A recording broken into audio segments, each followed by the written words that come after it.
to the Harriet Beecher Stowe House here in the tavern setting and online.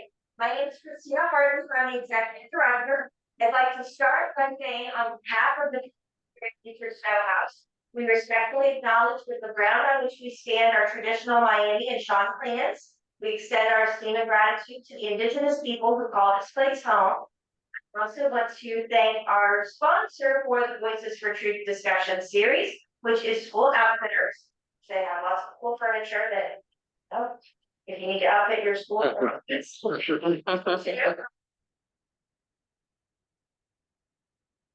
So I want to instruct everyone who is here in the room that in order for the people online to see you and hear you well, you have to be facing the owl.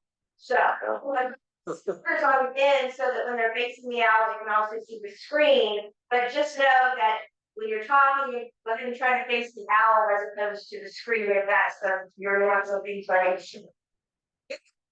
I will also say that our general pattern is that we're going to do, well, first two introductions, because sure. We're going to let our presenters take over the timeline and then questions, and we're going to go for till 8:15-ish or so. We'll try to wrap up around that time, but kind of discussion, we'll just have to see. So, introductions, right? Let's say, my name is Christina Harvey. I'm the executive director here at the Harriet Beecher Stowe House. I would like to welcome you both into our space. I'm Emeritus volunteers. My name is Pat Polinsky, and I'm also a volunteer here at Stowe. My name is Rick Calkins, and I'm just a participant. Yes. You're not just a participant. Yes. My name is Lorraine Harris, and I'm just visiting for the first time, but we're interested in this subject, so we thought time. I'm Will Artist, and ditto what she said. We've been here before, but this first time we discussed business. Good evening. I'm Dr. Keturah. I'm an assistant professor of English at Xavier University, and this is my first time here at the Stowe House, but I teach Harriet Beecher Stowe and Uncle Tom's Cabin and just about her life here in Cincinnati. So I'm glad to be here. John Getz. I'm co-leader with Keturah, Professor Emeritus of English from Xavier. I'm Nicole Wardlaw, and this is my first time at the Stowe House and also participating in discussion. I'm Zoe Stanley. This is my third time here. I participated in the various walks. I'm Joey Rosagins, and I hang out at Stowe House for a minute, especially because we are just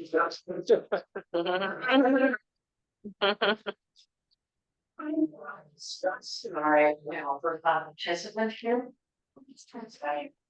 I'm actually better. So Thank you. And I'm going to call all the people online to just do a quick introduction. So I'll start with Dan. Dan McLaughlin. I'm Emeritus Professor from Chemistry at Xavier University, and I'm coming at you from Jacksonville, Florida. All right, Marty. Marty Lenz. I'm a volunteer at the house, long time, and sorry I can't be there tonight. I ended up having to work late. Thank you. Amy?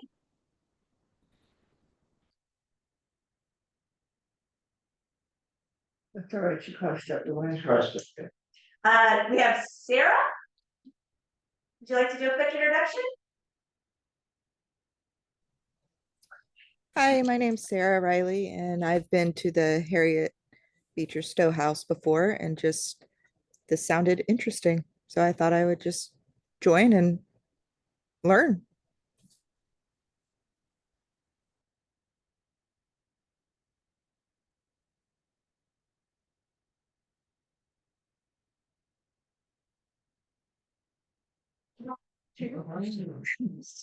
If you are online and you would like to contribute something to the discussion in terms of question, or you can either jump right in, or if it's difficult for you to jump right in, then you can raise your virtual hand or type something into the chat, and we'll be monitoring that and calling on people as we see that. So I'm going to turn it over to Dr. Getz, who will probably start with the timeline. I will start the timeline, and then Keturah is gonna jump in and do the second part of it. So I'm gonna pop that onto the screen, So so I can see the timeline as we are discussing. Yeah. so here at the house, everything starts with Uncle Tom's Cabin. So that's 1851 to 52. I want you to be able to play Charles Chesnutt in reference to that. So he's born 6 years after Uncle Tom's Cabin comes out in book form. He's an Ohioan, a Clevelander. Born there, but the family has roots in Fayetteville, North Carolina, and they moved back there when he's still a kid. He spends a good deal of his childhood there, and eventually moves north to Cleveland. He returns there by the 1880s, working as a railroad company clerk. And by this time, he has decided, 1885 or so, that he wants to be a writer. And we know he's read Uncle Tom's Cabin a couple of times. And I think Keturah maybe has some information about that. Oh, so he, relative to Uncle Tom's Cabin, when Chesnutt was talking with publishers, they made reference to how the Marrow of Tradition was going to really be that next kind of launch of Uncle Tom's Cabin for society. And I can say it now, or share it a little bit later as far as some of the writing that he had about publishing promote the Marrow of Tradition. Okay. So in 1901, he was writing to Black intellectual and race leader Booker T. Washington.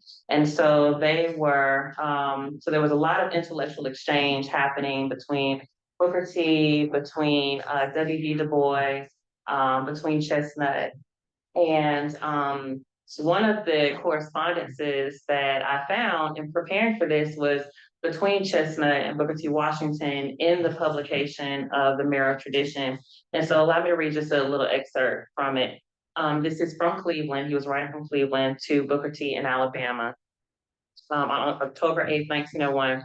And he said, "My dear Mr. Washington, I have just requested my publishers to send you an advance copy of my new novel, The Marrow of Tradition, which will be out in a week. It is by far the best thing I have done and is a comprehensive study of racial conditions in the South, in the shape of what is said to be a very dramatic novel, which my publishers boldly compare with Uncle Tom's Cabin for its, quote, great dramatic intensity and powerful appeal to popular sympathies, end quote. It discusses incidentally, miscegenation, lynching, disenfranchisement, separate cars, and the struggle for professional and social progress in an unfriendly environment. And all this without at all interfering with the progress of an interesting plot with which they are all bound up. It is, in a word, our side of the Negro question in popular form, as you have presented it in more dignified garb of essay and biography." And then he goes on to ask him to do some promotion for the book itself. And he really talks about the significance of the Marrow Tradition and the connections with Uncle Tom's Cabin. So, yeah. Okay, so let me backtrack just a little bit here. As he gets his start as a writer in 1887, he's also passing the Ohio bar exam with the highest grade in his group. Very smart guy. His story, The Gooford Grapevine, appears in 1887 in the Atlantic Monthly, making him the first African-American prose fiction writer to get published there. And he will, from then on, be placing a number of stories in very highly regarded periodicals at that time. The subject matter of the Marrow of Tradition comes from 1898, the political coup d'etat in Wilmington, North Carolina, where white supremacists burned the office of an African-American newspaper, overthrew the newly elected government, killed as many as 100 African-American residents, although we don't really know the exact number, and also drove many others permanently from the city. The Black population of the city was dramatically reduced after this massacre. Now he was in the North at the time, but he had relatives living, still living in Wilmington and in that area, so they were able to tell him the true story of what happened, because the true story was not coming out. The Collier's magazine, for one, published an account of it using this as I don't know how well everybody can see this, but using this as the cover art, and it was the cover story. If you look at this, it looks like African Americans are the aggressors in this. Obviously, they weren't at all, but Collier's went with that, and the cover story that goes with this was written by one of the conspirators who organized the whole thing. So even the national press was not covering what really happened there at all. Let's see. So a few years later, 1901, he writes the Marrow of Tradition. Fictional. There's fictional characters in here. Some of them are based on actual people who were the conspirators in the massacre, and others are purely fictional characters because he wanted to tell a story of it, to tell a good, interesting story at the same time too. So, Keturah, did you want to say anything else about putting the book and Chesnutt in the context of the time there? Absolutely. So if we go towards the kind of latter half of the timeline, so looking around at 1901 on, well, we see Chesnutt also writing during this period of what we call the New Negro movement. And so the New Negro movement is this post-Reconstruction time frame of rebranding the Black presence here in the US and also globally as well. You have the Southern United States that is rebuilding itself and trying to establish more of an industrial model compared to the North, which has already been on that. And so a lot of people usually know this period as the Harlem Renaissance in the 1920s, but it really predates that. And Chesnutt is one of the forerunners in literature when we're talking about how do we, as a society, look at these complicated images of Black people that have been around for minstrelsy shows and blackface and caricatures such as the Mammy, which we do have a character here, Mammy Jane, right? And so he has characters that will be familiar to a white consciousness as well, but also does that in a way that we see a little bit more kind of strategy and humanization to them, while presenting other characters that represent other ideals during this New Negro period, such as assimilationist people, such as the boys who wanted to assimilate into white society to get advancement. You have accommodationists, which Booker T. Washington is often called accommodating the white political structures to get progress and growth. And also gradualists who see change as a gradual approach. So Chesnutt is writing during this period to redefine what does Black success look like moving forward post-Reconstruction. And on the timeline, this would relate to around the 1903 period, around 1901, 1903, where the book, The Negro Problem, was a collection of essays. And this was to put forward that narrative of where are the challenges that the African American community are facing? You had Washington that was writing about industrial education, how that was a method for growth and advancement. Du Bois and looking at the academy, how the academy is an area of growth and progression. You have Chesnutt, arguing about literature, and in one of his letters, also during this time period, too, in 1901 of November, him writing to Booker T, he says about literature and the significance of it. He says, I quite agree with you that the medium of fiction offers a golden opportunity to create sympathy throughout the country for our cause. It has been the writings of Harris and Page and others of the ilk which has furnished my chief incentive to write something upon the other side of this very vital question.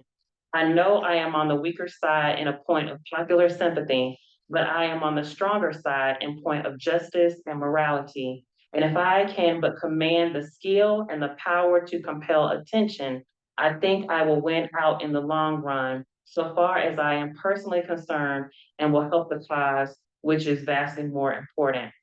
And I am really inclined to think from the reception so far accorded to the Marrow of Tradition that I may have arrived with this book.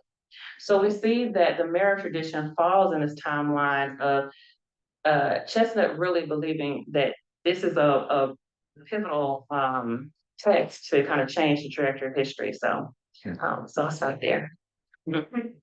Okay, well, that I think gives you enough of a sense of his life to so that we can turn to the questions. He lived on until 1932. So and the book after his death kind of fell out of favor, and that's something we can talk about in the question period. So looks like I get to ask the first question. In the chapters that you read, why do you think newspapers are so important? Because they are. Yeah, that's true. How well do you know what's going on? It's primary source. Yeah. Controlled information at the top. Mm-hmm. And control the narrative. Yeah. And that's why one of the most important characters in the book, Phil Carteret, is a newspaper editor, the editor of the Morning Chronicle. He is loosely based on, well, that paper is loosely based on the Wilmington Register and the Raleigh News and Observer. So he's kind of a composite of characters from there. In the chat, Sarah says it's the fastest way to disseminate information. Mm-hmm. At that time, it sure was. Probably was one of the only ways. Yeah. That was the media. It was, in the mass medium. What else do you associate with journalism at this period, though, around the late 19th, early 20th century? Sensationalism. Yellow journalism. Right.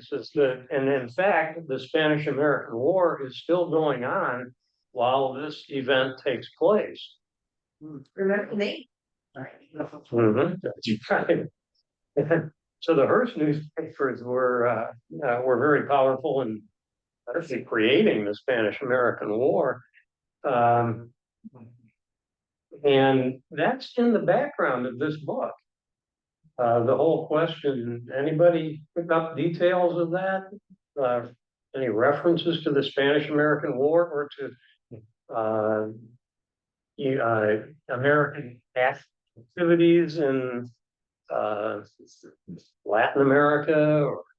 Yes, there's many reference to, I don't remember the chapter, right? The oblique reference to, oh, we should be able to control the local Black people because they're not nearly as fiery and feisty as the ones in Central America. But I had no connection to what's going on. General Belmont, one of the conspirators, was actually a governor in a small country in Latin America. How much do we know about the actual massacre? And is it possible that the newspaper in the real Wilmington was involved in any of the planning of that event? I mean, you know, the novel is loosely based on things that actually happened. Yes. So was there a newspaper editor involved in the actual thing, or we don't know? As far as the, like, who was involved, it possibly, the thing is that we do know, kind of going back to John's earlier point about the picture of how it was depicted in the paper, that it was more of, kind of black, attack. Then as deeper investigation found out, it was the white supremacist groups and organizations that were there. So given that piece of history, then we can definitely put together that there was some conspiracies that were happening and going on to this, and to control the narrative, as we mentioned, that newspapers did, and to also paint that picture to cover up the work that was being done by the white community there. So yeah. I'll point out in the chat, Sarah also says people trusted the newspaper. Yes. Regardless of the reporter morals, Yeah. they were trusted sources of information. And one of the weapons that this newspaper uses is an editorial from the African American newspaper, which is based on fact. There was an editorial from the black newspaper in Wilmington that inflamed, or was used to inflame tensions. It was actually a, pretty much the way it's described in here. As a, let's see, you can read this. It said the article was a frank and somewhat bold discussion of lynching and its causes. This is from another chapter, so I'm reading it to you.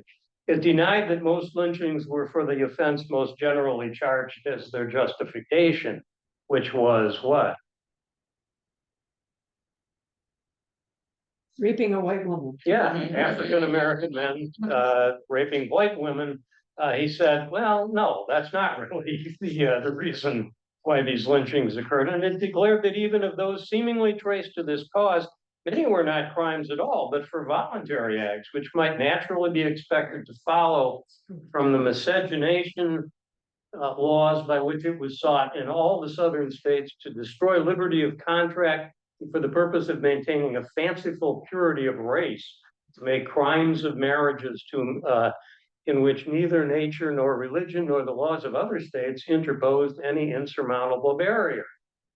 So in other words, blacks and whites couldn't get married, so if relationships developed, it would be seen by the community as cause for a lynching.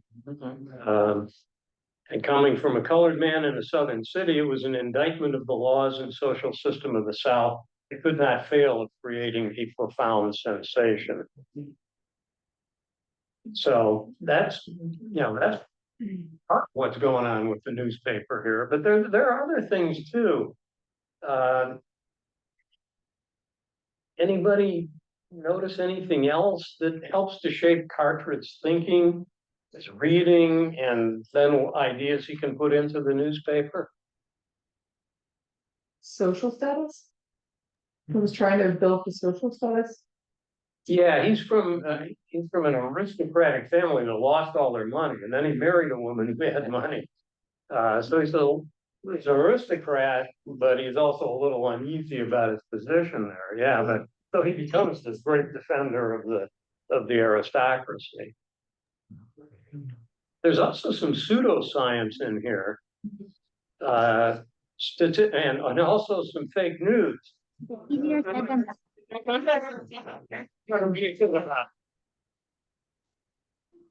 Statistics of crime ingeniously manipulated were made to present a fearful showing against the Negro. Vital statistics were made to prove that he had degenerated from an imaginary standard of physical excellence, which had existed under the benign influence of slavery. Constant lynchings emphasized his impotence and bred everywhere a contempt for his rights. Talk about convoluted logic. We're lynching people and blaming them for being lynched, saying that it's a sign of weakness. Are you That was so cool though.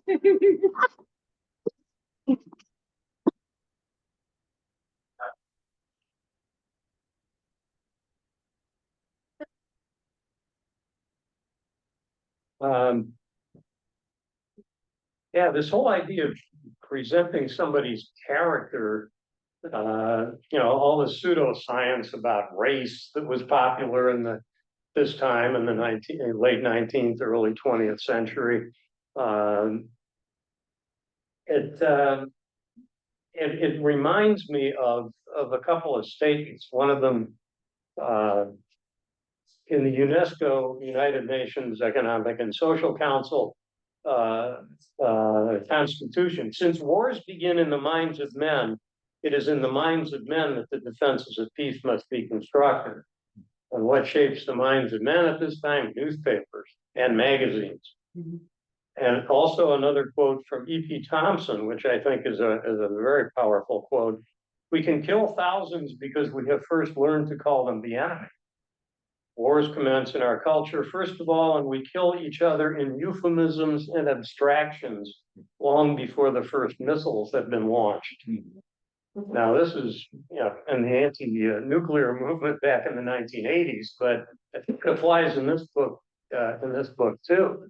Create certain images of people, and then it's much easier to mistreat them. And even too, kind of add to that with the newspaper and the kind of economic aspect of it. So the book is called The Marrow of Tradition. And so in tradition is thinking about legacy. And so for Carteret, his son, or Dodie, is very integral to the story. So that is a part that we didn't read beforehand, but if you looked at the first chapter, you saw this kind of traumatic entrance that Dodie has into the world. And it comes up throughout as this metaphor for the threat to white supremacy and the threat to white aristocracy. And in the beginning of chapter 3, I'm going to quote, it says, "The Morning Chronicle provided him, Carteret, an ample income. The money available for this investment was part of his wife's patrimony. It was invested in a local cotton mill, which was paying 10%, but this was a beggarly return compared with the immense profits promised by the offered investment. With the profits which would enable his son, upon reaching manhood, to take a place in the world commensurate with the dignity of his ancestors, one of whom, only a few generations removed, had owned an estate of 90,000 acres of land and 6,000 slaves." So this paper also is connected to Carteret's, though he has these troubled relationships with with aristocracy because he was there, he was born into it, but then he fell on hard times, and now he married into money again. He's using this also as an avenue to create this legacy, or to continue that legacy that is rooted in slavery, that's rooted in, the cotton industry that is there. And that's also part of that thread of tradition. When we think about the topic of tradition, we can make this personal to us. What traditions are important to us and our families? And I'll pose that question too. What is a tradition that you and your family have? And then we'll tie it back into the book. For yourself, what's a tradition that kind of means something to you? Whole family gathering, meals and holidays. Absolutely. Family gatherings for meals and holidays, say a lot of head nods. Specifically, my family in Louisville does a family flag football games every Thanksgiving. They've been doing it for more than 50 years now, so it's like we're on the third or fourth generation of people who are playing this game. Yeah. And some of them take the flag part a little too not seriously, or too much. Yeah. Sweet flag. So similar to that, we had a family gathering just recently. We're going to Caesar's Creek, and so if the weather is good, we end up on a hike to a bridge to a certain spot, and you have now several generations that remember coming to this certain spot at Caesar's Creek over the years. My family had a tradition that they grandma called the decoration days. So as it turned into Memorial Day, but that was when we went to the cemetery and decorated graves, and we took the peonies from the yard and roses and things like that. And it was something I looked forward to because that Gaylord Cemetery looked like a park to me. It was just beautiful. And never really thought of it as being scary or spooky or anything except beautiful. Yeah, yeah. But that was every year I could just hear her voice now. You going to Decoration Day? I remember that word. Yeah. So even as we think about these and just kind of bringing those conversations together, something that happened, whether or not you realized it, but I saw it on this end, is that when you were sharing those stories about tradition, there was something that lit up inside of you that it is innate kind of into who you are, to your memory, to your existence. It was family oriented, so there was something passed down. And so if we think about that just at the personal level, now let's look at this in relation to the novel and the subject matter at hand, this tradition of racism, this tradition of white supremacy. And what, and as we think about it, there's a psychology that goes along with that. There's this passing down from generation to generation, as this is fact, this is who we are, this is the thread of the fabric of our being and our family structures and heritage. And so for Carteret then, and this newspaper and just creating something for that baby that he has, his son, is connected to the tradition of this is who we are as a family. We've been a part of owning slaves, and we've been a part of, owning cotton mills and these other things to, build it. So there's a psychology that's connected to that, even though it's warped, but that becomes why this coup d'etat was so, and this insurrection was so led with that passion and that feel, because of the belief that this is connected to our family history, our heritage, what I do right,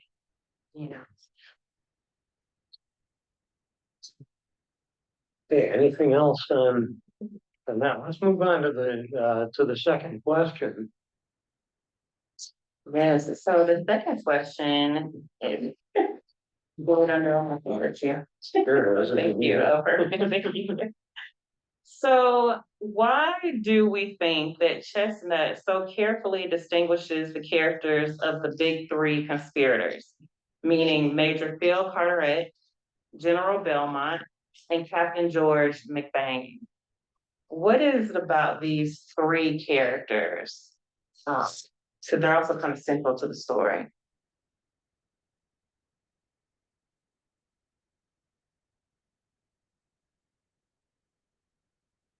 Not only do they all have, they seemingly have a common goal. Not only do they all have probably different things motivating that goal, but as we've touched on already, is it tradition, or is it the case of general, probably political ambitions over most of the things, or just not like African Americans, then they all three of the principles have different ways of rationalizing it to the degree necessary for them to participate. And the one line about when Carteret is like frowned when they were talking about the motives, like it robs the enterprise of all its poetry and takes a solemn act of revolution upon the plane of a mere and older theft of power. It's he didn't see it on that at all. At least he certainly didn't want to. Whereas McBain would be the other end of the spectrum, saying, "No, that's fine."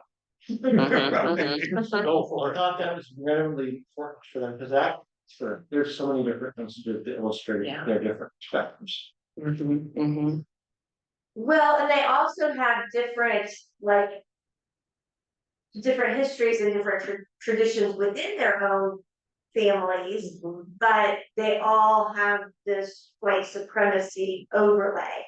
So, even the one that was from a lower class, and you distinguish him by, when he has the guy look at his drinks across the street, he doesn't let him keep the change. He's like, "We get change back." Yeah. And then you have the one that's from the upper class and who's always been more genteel. And so he's like, go get the drinks and then you keep the change, kind of thing. So it's there's different levels or different styles within those conspirators, but they all have the ultimate same goal of maintaining the white supremacy. So not all white supremacists are the same. That's right, that's right. And I think this election season showed us that. We have to tie it into, current events. And I think that's how we can even look at their different categories and stratum of white supremacists. They come dressed in very nice political attire, can speak very well, come from good backgrounds. They are from poor, rural, working class America. They are also, they marry into money. They, believe in these values of life, liberty, and the pursuit of happiness, and all of this. And that's how, I think that even with Chesnutt, drawing this out and kind of laying it out really in this form, we get to see those characters and kind of a little backstory to them. That they're the people we shop with at the grocery store. They're the people we go to church with. They are the people we are driving by on the interstate, in our modern time, right? Yeah. And so then with Harriet, what do we? So we really get the distinctions with the class between Belmont and McBain, and with Carteret, what are our feelings about him? Does he kind of teeter a line at any point with his, ideology, especially towards the end or the final, chapters? Because I find him to be, a little interesting too. What do we think about Harriet and this belief with the white supremacy and the cause and everything like that? He was being challenged. Yeah, I think he could be challenged with himself because, he said he would die for Mamie. Was that her name? Yeah. And so it was really hard for him to lose her, but he's not willing to give up his own identity for anyone else. So, yeah, so I think he's conflicted. Yeah. This is related, but I didn't see this a second ago, but in the chat, it's also Sarah says she was wondering about the title in the Marrow of Tradition because the slave and then later flipped that the sharecropping tradition was in many people's minds that it was this fight to the Southern. So that continues that Carteret characteristic. He's got relatives, ancestors who are vital to that economy and he wants to maintain that tradition as well. Absolutely. And if I can pull in Chesnutt's actual words, so again, this is going back to his correspondence with Booker T. And there's significance there because when Chesnutt had gone to Wilmington to do research for this novel, the next trip he took was to Tuskegee, Alabama, to Booker T.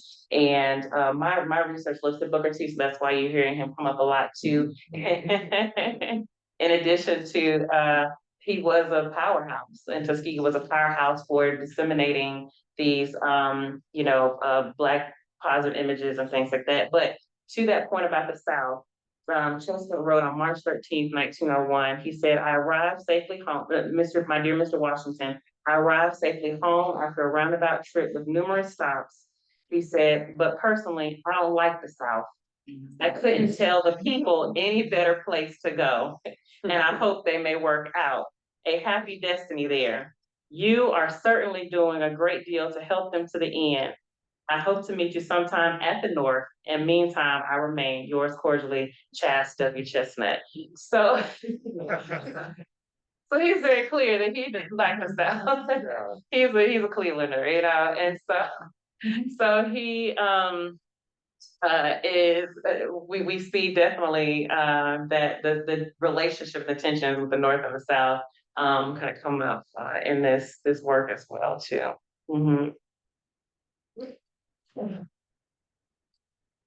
And with Carteret, I want to kind of pull up this. It's actually, I don't know remember if it was in the part that we read, or it's in the part towards the end. But there is a scene with Dr. Miller, who was the, oh, they didn't read that? Okay. Well, I'll give a little synopsis of it, to kind of paint this other, Carteret also, you know, faces his own contradictions with race and the racial line. Dr. Miller was a prominent African-American physician there in the fictional town. His wife is actually the half sister to Carteret's wife. So there is, so Carteret's wife, Olivia, her dad ended up marrying his Black servant. And so there's this interracial family dynamic between Carteret that can contextualize a little bit of this change that we see, or how he can, you know, be so compassionate towards Mammy at some certain points. But towards the end, so there was a point when Dodie, when the baby son was facing a life-threatening condition or a situation, and there was a refusal for Dr. Miller to come into his home. And so Carteret wanted him to be seen by a white physician. It was not customary for Blacks to see white patients. Well, at the end of the novel, we see a reversal. When the insurrection and the coup d'etat is happening, the town is in turmoil. It's, you know, we have burnings and all these other things, and the baby is facing a life-threatening situation again. And at this point, Carteret is knocking on doors, trying to get help for his baby son. And the only person who's able to do the surgery that's needed is Dr. Miller. And so Dr. Miller and his wife are grieving the death of their son. But Miller comes and leaves that grieving moment to then go help Carteret save his son. So there's it's a powerful message that Chesnutt is also kind of leaving with us with this novel, Think About Tradition. How does that scene of Dr. Miller, this Black, you know, physician who's been denied coming into Carteret's home to provide services and things like that, then is the one who Carteret has to call on to save his son, which also represents white supremacy, which also represents this tradition of whiteness. But out here hearing that, what does that make us kind of think of or kind of spark, you know, in our own thoughts or imaginations, and just kind of, even in the story, if there were any parts that you may think of that connect to the ending?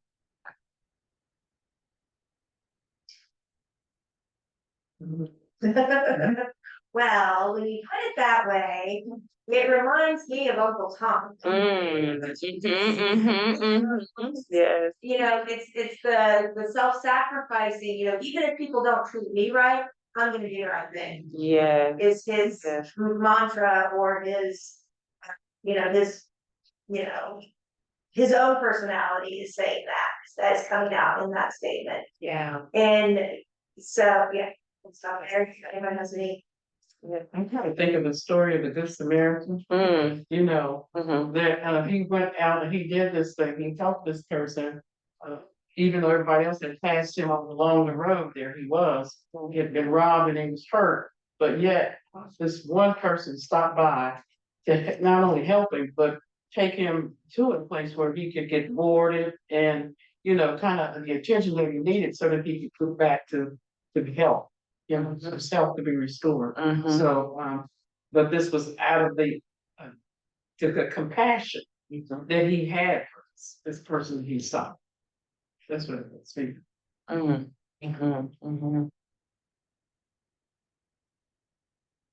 a very powerful ending, and I hope if you get the chance, you read the whole book and to lead up to that, because there are all sorts of dynamics going on in the background that motivate Miller to do that. It isn't that he really feels good about it or wants to do it, but his wife basically begs him to do it as a mother. which might hard, like,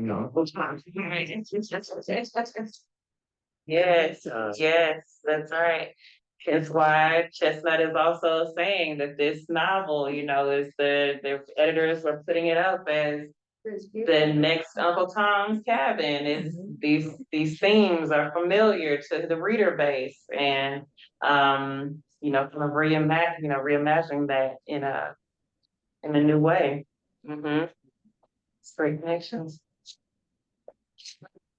The next question. okay. Fine. Go to the next question. That's a great segue. What do you think? Marrow of Tradition did not become the next Uncle Tom's Cabin in popularity. And it actually was neglected after Chesnutt's death until a new edition was issued of it in 1969. And I have to say, here's another book I did not read in grad school for my PhD exam. Chesnutt was not in the literary canon at that point. Now, you know, maybe that shows how old PhD exams are, but It's mine either. It's mine either. That's all right. I would not feel. Second, Dan was trying to say something and I neglected it. Dan, did you want to pop in? You could unmute first. Yeah, now we're on a separate question. I'll come back to my question maybe after we discuss this one. Thank you. Sorry. Okay. So it was, you know, out of favor, out of the canon. Chesnutt, I remember seeing him in books as sort of a local color writer for his contra stories, and we read some of those in earlier discussions here. But they weren't even read seriously. They were just, I mean, they're very serious stories as we showed in our discussions, but they were just taken as sort of cute little stories, you know, in the local color movement of that time. So there he was, marginalized. What happened? Why didn't this book have the impact Uncle Tom's Cabin did? So just thinking about like the broad strokes of history, how the moment of Uncle Tom's Cabin, you had a large abolitionist movement that it was connected to, that it can speak to. You had an audience that was ready for it.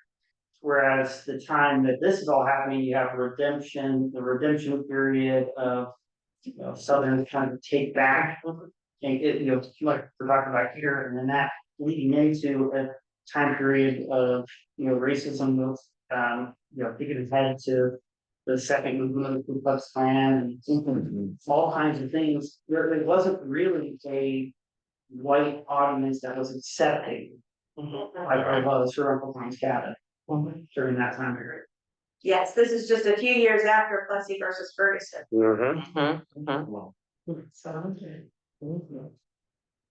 you think about the book as a publisher, and compare that to Uncle Tom's Cabin, there are a lot of differences. Number one, my background is in writing and editing. I was one from the publisher.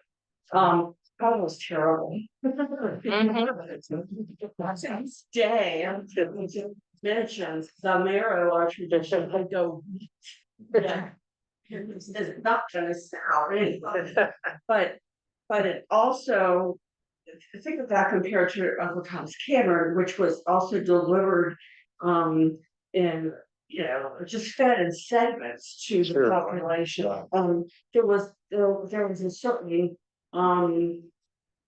popularization and the chitter chatter about Uncle Tom's Cabin because it was spread over time and it became much more popularized. We had a larger reach. And as you mentioned, you know, certainly, you know, abolition versus the slavery movements were fundamental to that. This had a different distribution. It had a different audience, and frankly, my perspective is that even the writing is not as. It's not as popularized, and it's not as easy to read as Charles Kevin. There's a lot. There are a lot of, what we would call $5 words in these. If you're writing to someone who is not highly educated, this doesn't make the cut. This is a reject. From a publisher standpoint, these days are. So, and again, I'm not that has nothing to do with the content per se, but just the actual mechanics and the reality of the business of book publishing. Wow, Sarah in the chat also, you kind of, yeah, that's right, I think it's okay. Well, okay. I was gonna say, Sarah mentioned in the chat, kind of the obvious, well, he was black, whereas Harriet's white, so that also into it. In terms of the popularity. I was curious, as you were speaking, so I found out about this event a couple days ago, so I've not read the chapter, or read the book.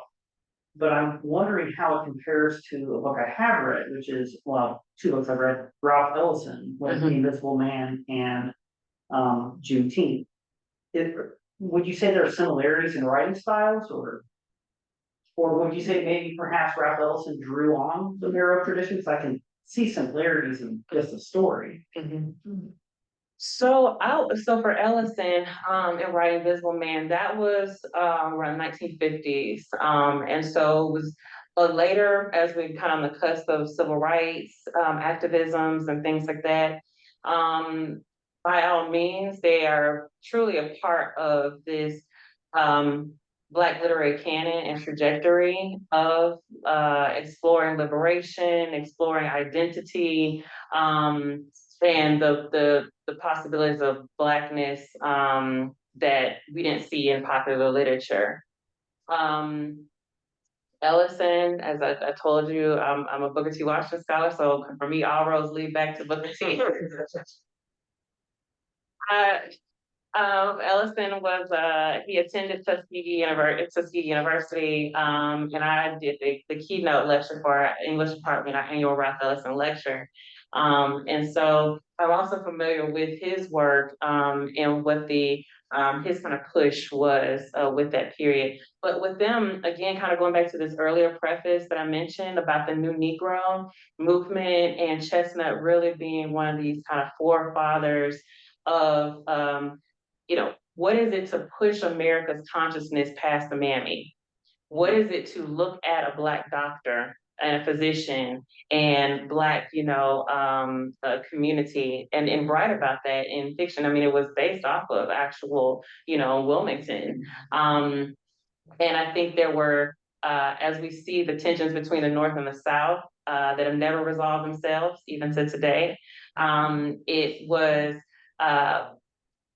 very, very difficult, I think, for even this time for America to face what the history was. In the 1800s, because the insurrection was 1898, I believe. So right after Plessy versus Ferguson, and with the publication of the novel itself, I mean, it was only a few years later. So it's still fresh. You still have cover up that's happening. You still have, the Southern community we're right at the turn of the industrial, period of the country, and Black is still fighting to be seen as human. And that, kind of adds a little bit more layer to, yes, Harriet, Beecher Stowe, she was white, in the time period, and it was a great point of it being disseminated in parts. Uncle Tom's Cabin was, and for this to be a novel and in its form from a country that has not really healed in that particular way by a Black man, it was, It just was, it's gonna be, and hence why I found it so rich to look at his actual letters, his private thoughts about how excited he was for this and how his publishers were pushing it. But then to know that the reception wasn't there. And I think with later movements, such as civil rights and that are revisiting these earlier periods of history, that's when things start to kind of take shape and form in a way that we look at it, look at it through a different lens. So social movement is also part of it too, I think. I think the literacy rate was that much different from when Uncle Tom's Cabin was published, or when this was published, or I mean, we didn't have public education at this time, so. Well, think for the audience base, because we had, there were strides that made, I'm thinking about historical Black colleges and universities, so education was, they were long before then, so we did have, that, I think that especially given, his writings to, prominent leaders, and publishers of the time, that, and Uncle Tom's Cabin, it was, they had their particular reader base, who was, reading that too. Yeah. So two things. One, Amy says, reading the selections today felt very modern. And Dean has his hand up. Oh, great. Dan, Yeah. Yeah, I'll go. So, it was probably about 3 years ago when we read the Conjure stories. And that turned me on to Chesnutt. And so he's a wonderful writer, but one thing that he's able to do is cover so many different aspects of racism, from the funny Gopher grapevine and the racism there. But one of his wonderful pieces is Black upon Black racism, having nothing to do with white people, called The Bride of My Youth, The Wife of My Youth. Yeah, and it's got nothing to do except with the color of skin and how groups of African Americans value different African Americans by the colors of their skin. And Chesnutt was what could pass for white, I understood, but he and the story ends wonderfully. But it's got nothing to do with racism of white supremacy or anything. It has to do with Black upon Black racism. There's no characters in the book, in that story, that are white, and it's a very, very racist story. He's wonderful for being able to pick out and show the racism in communities in various ways. And I think I'm not an expert on him, but I've enjoyed reading him. But I think this is probably his most violent book, most violent story. I could be wrong on that, but I think it is. Here, allow me just to put, just as a professor, just to push back just a little bit. Yeah. Oh, yes. So with The Wife of His Youth, it's a phenomenal short story. And yes, and so while so the topic with that one is colorism. So colorism is this ideology that the closer a person is to white, the more opportunities they have in society. It's embedded in racist ideology. And that's what he was dealing with in that. So racism is there, is embedded in the idea that if you're darker skinned as a Black person or a person of color, we see this happen globally too, with people of color. The darker you are, the less desirable you are, the less beautiful you are, the more of a criminal you're viewed as. And with that particular book, or that particular short story, he's addressing that concept, that racist ideology of colorism and how it impacts a person's ability to move upward in society. And so there were organizations in that story called the Blue Vein Society, where a person would, take the part of their skin, if they were light as a paper bag, you could see their veins, then they could pass into, they could get jobs and, have an opportunity for their kids to go to a better school. which one of these schools is actually here in Ohio. Wilberforce was one of the schools that people who were products of white slave owners and Black slave women could go to get an education and get an opportunity in life. So so he not plays, but he really chisels away at these what we know them as terminologies before. That's why it reads so modern to that comment. It reads so modern. So I challenge us to look for racism in the work because it's there, even if it's not a white character presented. It's still in the psychology, it's in the ideology, it's in the tradition. Yeah, it's in the marrow. Comments in the chat also say that this, this is still true in many cultures today. Yeah. And had heard about the big bag test before. Yes, yeah. Well, the character Jerry in one of the chapters that we read is trying to turn his skin lighter. Yeah. Make him more desirable. That's right. Which of course upsets Carteret because it means he's trying to get out of his place, his niche. And he said, look, I heard you when you were Black. I want you to stay that way because I can control you. Don't go messing with it. It's stuff they're putting on your skin. That's right. Yeah, There's something that he said that just keeps popping up in my mind, and I just learned about this today's words.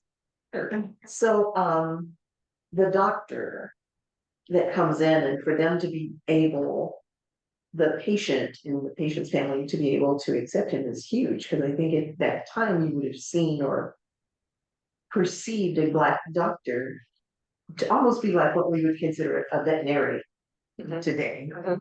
Not somebody that deals with humans. Because the mindset was the race was not human. Yeah. It was. Well, it's only a last resort. Yeah, it was like a scarcity. The Carteret turns to him. That's right. Aspiration. Absolutely, because the city is burning. Yeah. Zinnia said, well, hang on. The great that speaks to this is our kind of people inside America's Black class. Yes. So. Sorry. About Cincinnati. So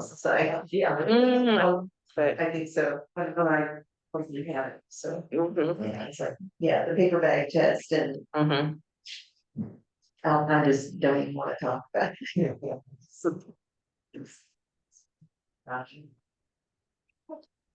Well, yeah, I think that you want to make sure we get to the final question here.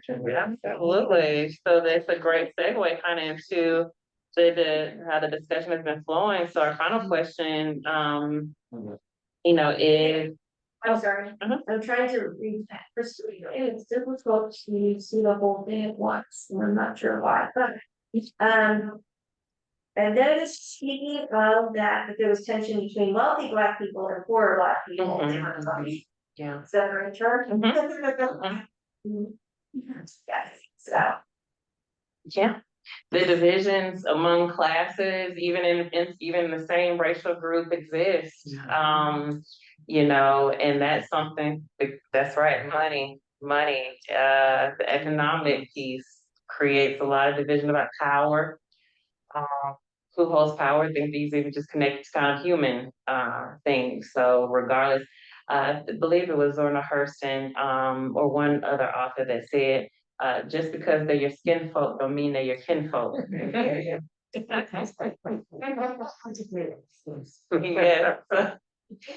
So, you can share the same skin color, but that doesn't mean you share the same ideas. Yeah. Black people couldn't get to be white, but they could get money, so they could turn green. That's it. That's right. No. Yes, that's good. I like that.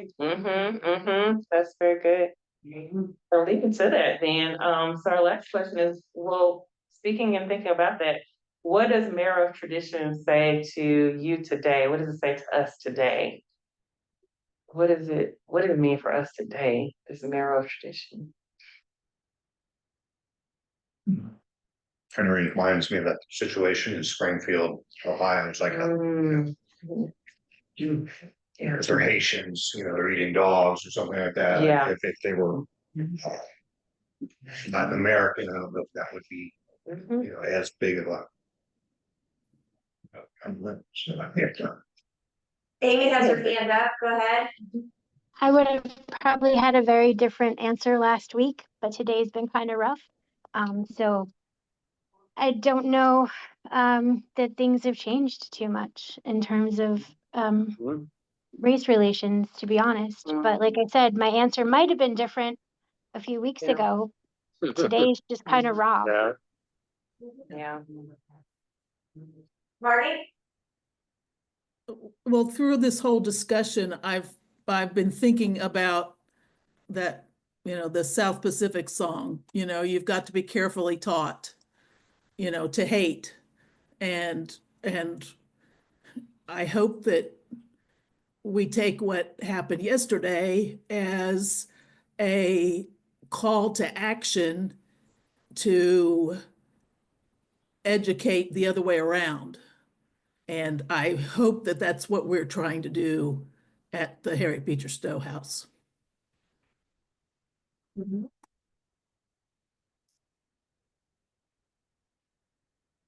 So I'm gonna differ with you just a little bit. Now that I've been introduced to the book and what it's about, I love the title. It's in the marrow, it's in the DNA. Yes. It's not even woven into the fabric. It is in the cellular level. But point out, it makes sense.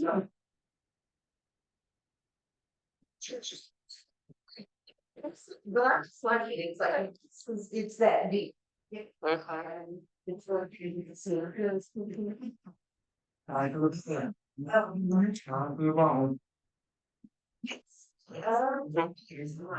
in Sarah's book, Springfield, there were the people yelling at random black people, telling them to go back to meeting. And this book just reminds me that there's nothing new under the sun, or nothing new. Let's see the whole thing. Okay, yeah. No.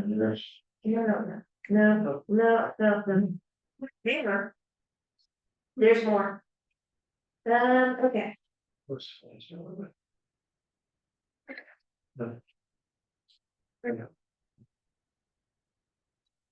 So, I noticed speaking of the books, Xavier mentioned that there was a tension between wealthy black people. From Springfield, many reports of people yelling about the Haiti, which reminds me that there's nothing new under the sun.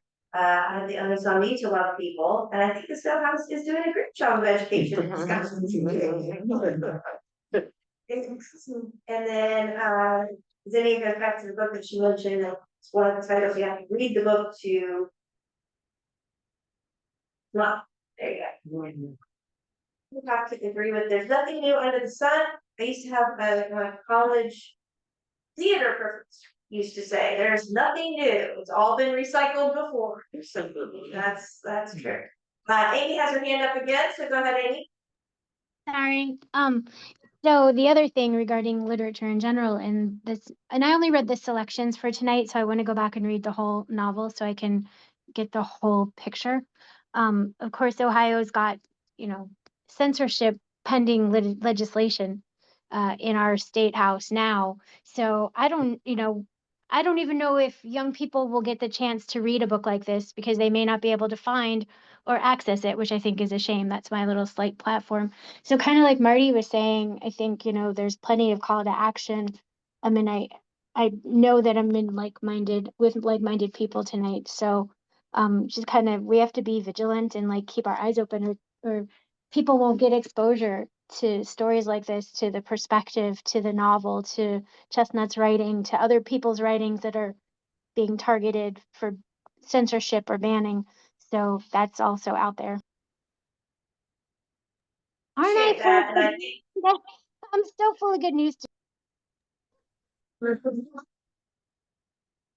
that, and I would have to say that, as if, and I'm not saying when, I'm saying if there are any, more calls for censorship, through our education system, we, as a museum historic site, have the opportunity to fill in that.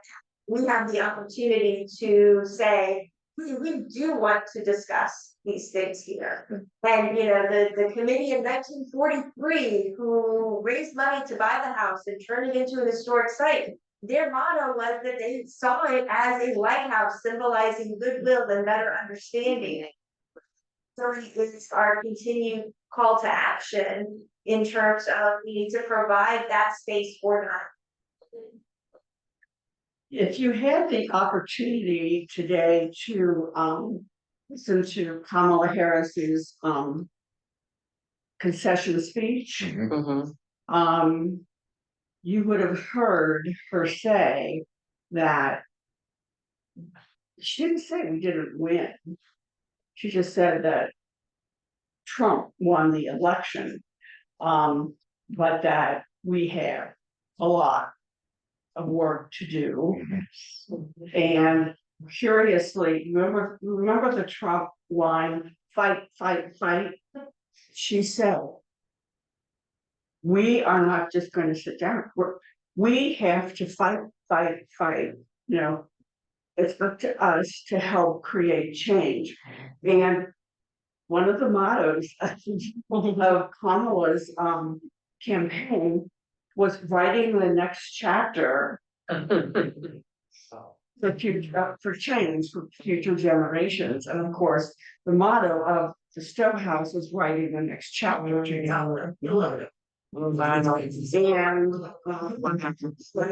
Yes, no, I think I noticed quite a few people. She is called. If you please listen to the speech, because you can get it on YouTube. And I can sense that Kamala is not going away. Yeah. She's still vice president for several months. Yeah.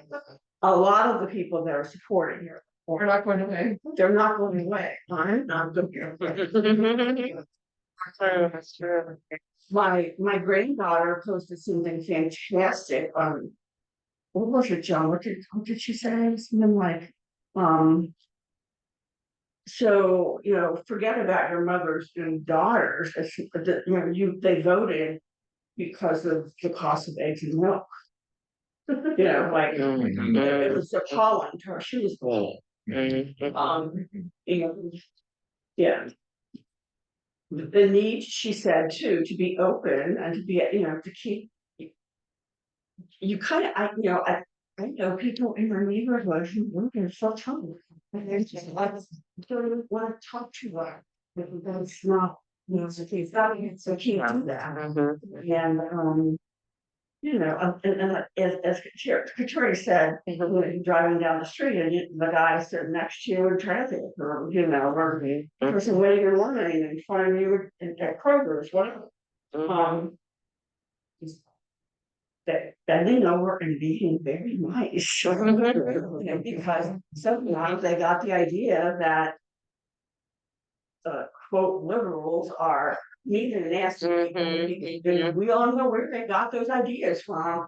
Because somebody in particular was saying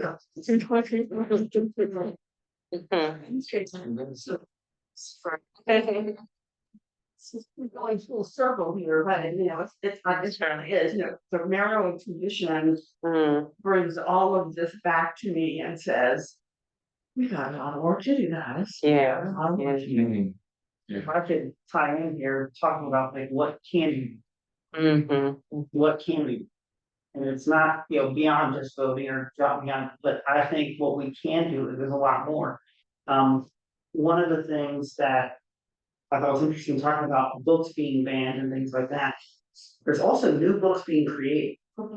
It's one of the things I thought was interesting. I learned about the Sweet Blackberry Foundation with Karen Parsons, and she's producing a lot of books trying to bring out the lesser known figures of Black history into either children's book form or other, forms of literature so that they can be accessible to schools and they haven't put on yet. I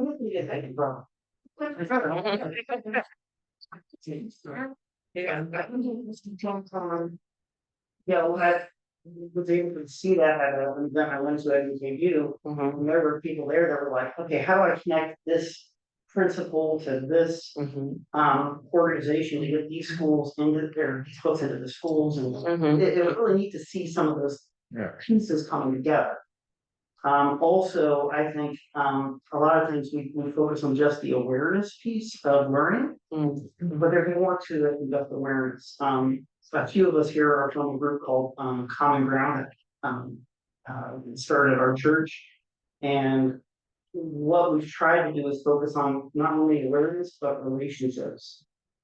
And so building relationships across racial lines, across building bridges, not just going like, oh, truth or awareness, but also let's build relationships and start working on changing minds through stories, through experience, through listening. And then also, Lamar Tisby talks about the art of racial justice, and like you said, is awareness, relationship, commitment, ARC.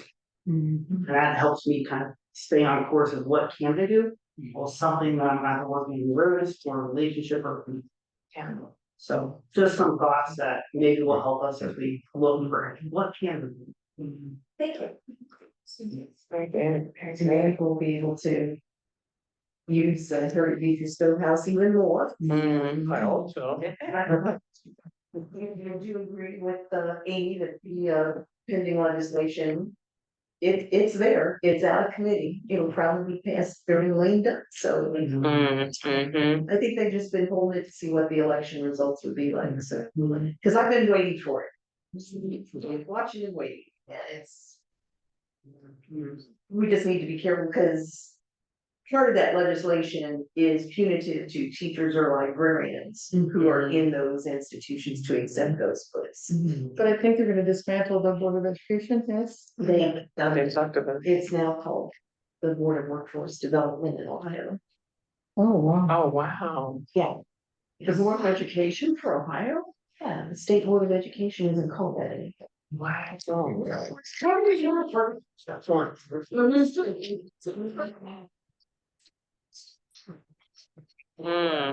Wow. It's been a while since I mean.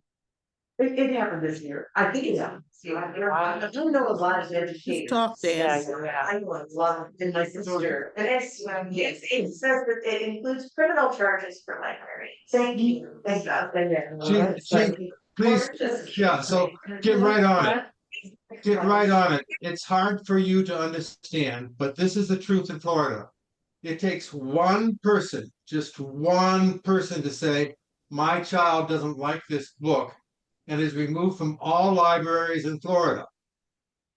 Now, that's unbelievable, I know, but it's true. One person. It's not reviewed and everything. It's one person. Some schools have no libraries anymore because of this. So watch what's happening in Ohio, because this is what's happening in Florida. One person says, this bothers my child, remove it. So just so you understand that how this can go. All right, so Sarah also says, I think each of us has the responsibility to sit down and actually listen to people from different from us in race, gender, sexual identity, political persuasion, or religion, and actually get to know them. All of us deserve to be seen as people and are more than our differences, to sit and actually listen, to learn and not change their mind thinking about religion. Listen to understand why they feel the way they do. That's one thing Chesnutt did really good with that University. He actually pretty much understand why he feels the way he does. I understand that doesn't solution, that doesn't tell you how to fix it or change the way he feels. But we at least understand, if we listen and we understand how these people that are voting feel, we can then start ideating on maybe different attitudes. Say, I don't understand how they feel. I will praise. That's all right. Great point. Great. All right. Final comment?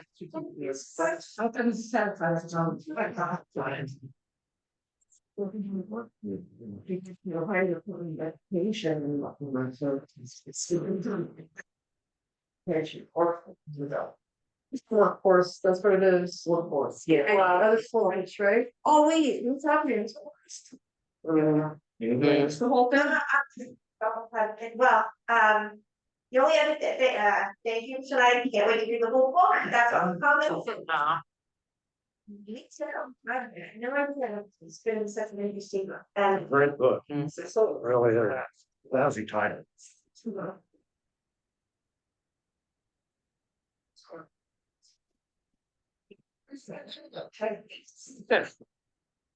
wrap up, thank you. Appreciate it. We do hold discussions like this, frequently. December discussion will be. Oh, and difficult times.